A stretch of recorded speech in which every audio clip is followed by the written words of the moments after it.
Good morning, guys. So I want to share out of Second Kings today. Second Kings chapter 2. I'm going to read verses 15 through 18. Now when the sons of the prophets who were at Jericho opposite him saw him, they said, "The spirit of Elijah rests on Elisha." And they came to meet him and bowed themselves to the ground before him. They said to him, "Behold, now there are with your servants 50 strong men. Please let them go and search for your master. Perhaps the Spirit of the Lord has taken him up and cast him on some mountain or into some valley." And he said, "You shall not send." But when they urged him until he was ashamed, he said, "Send." They sent therefore 50 men, and they searched 3 days, but did not find him. They returned to him while he was staying at Jericho, and said to them, Did I not say to you, do not go?" So, what happened is Elijah had just been taken up in a whirlwind in a chariot of fire to heaven by God.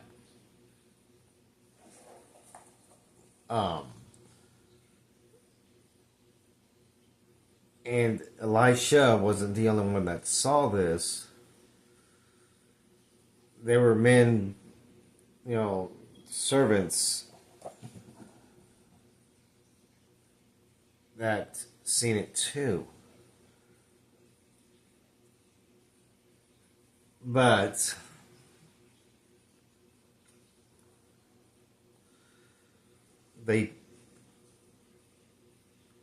these 50 men or servants obviously did not want to believe their eyes.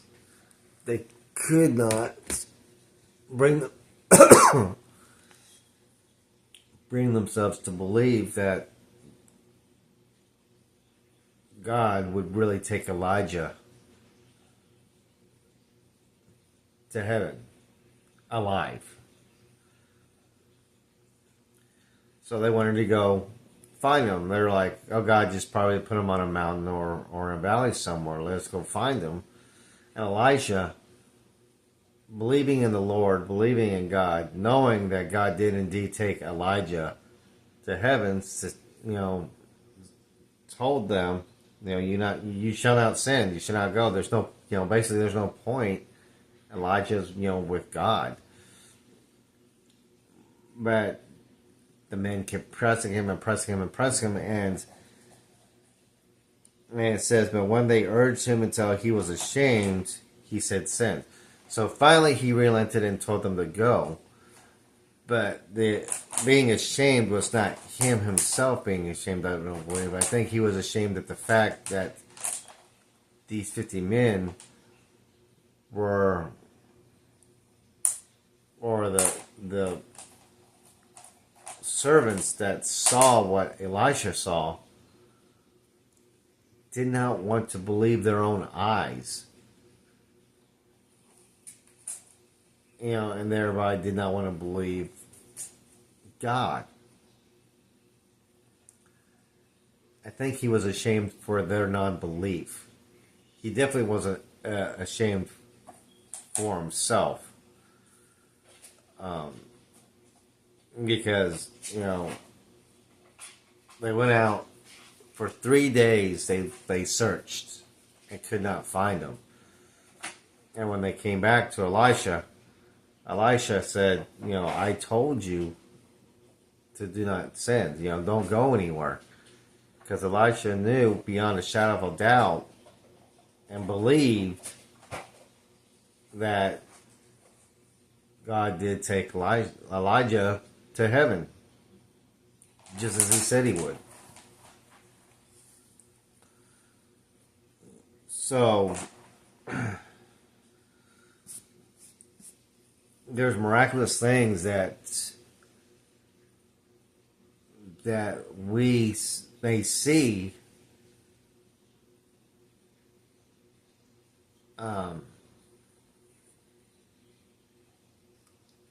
but just can't bring ourselves to believe it, which is kind of interesting when you think about it, because there are miracles happening every day. Every day there is some sort of miracle going somewhere. God's blessing is poured out over this world for those who follow Him and for those who are, are true believers.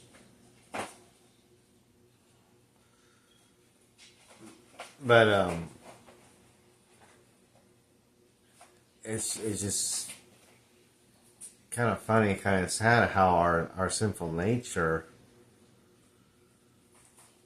will even allow us to doubt God and to doubt Jesus. I mean, like these men who watched Elijah go up into heaven in a chariot of fire, like Elijah did, just could not bring themselves to believe that God actually took Elijah to heaven for good,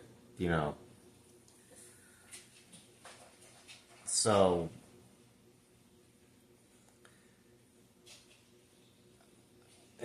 after much pestering, Elisha's like, okay, don't go look, knock yourselves out. And, when they come back, he's like, I told you so. You were wasting your time. So, I mean, how often do we waste our time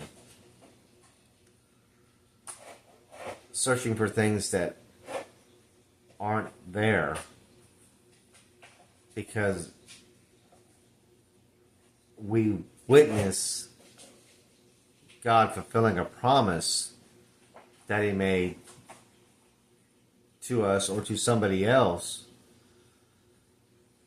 but our sinful nature just refuses to let us believe in the very promise that was fulfilled that we saw. I mean, this could easily be related to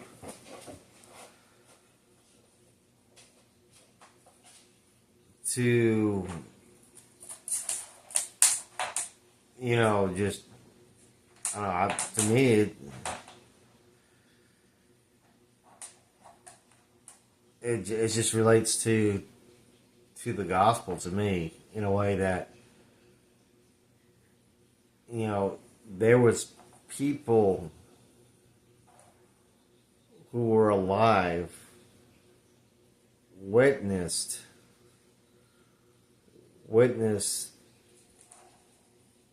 the, Christ, saw Him born, saw Him raise up, living a perfect life, a sinless life, watched Him get beat, and and hung on that cross to die, watched Him buried, and then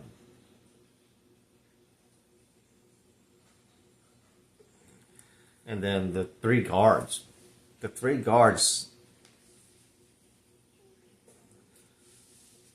who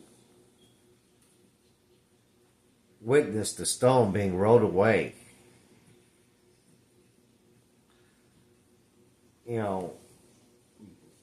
by an angel. And I believe, in fact, they went to the Pharisees and told them about what happened. And the Pharisees paid those guards to lie. Promised the guards that they would take care of them if they said this. If they said it was Jesus' followers that overpowered him and stole his body. Because the Pharisees,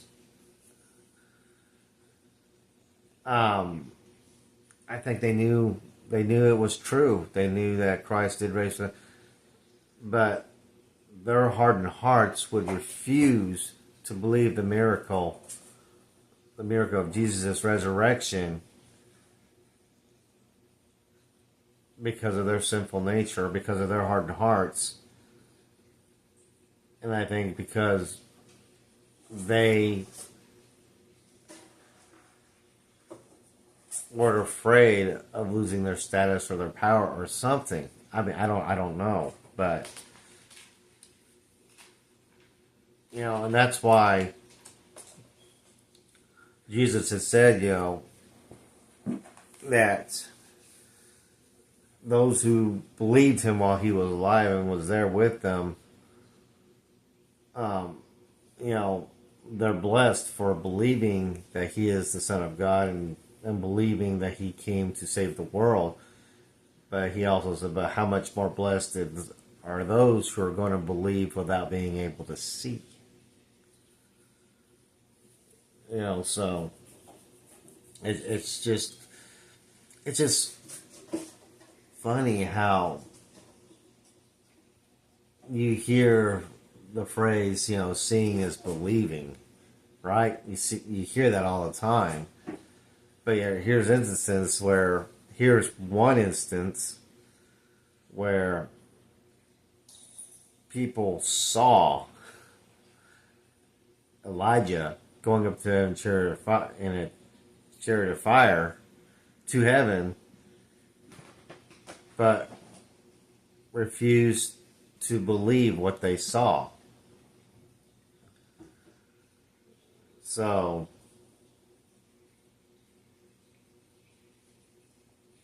if you see a miracle happen, or a promise fulfilled to you or somebody else, you can rest assured that if that person asked for that God granted it. It wasn't by luck or chance. It was God. It was Jesus. So that's what I had this morning. Love you guys. You be blessed, and I will see you tomorrow. Bye.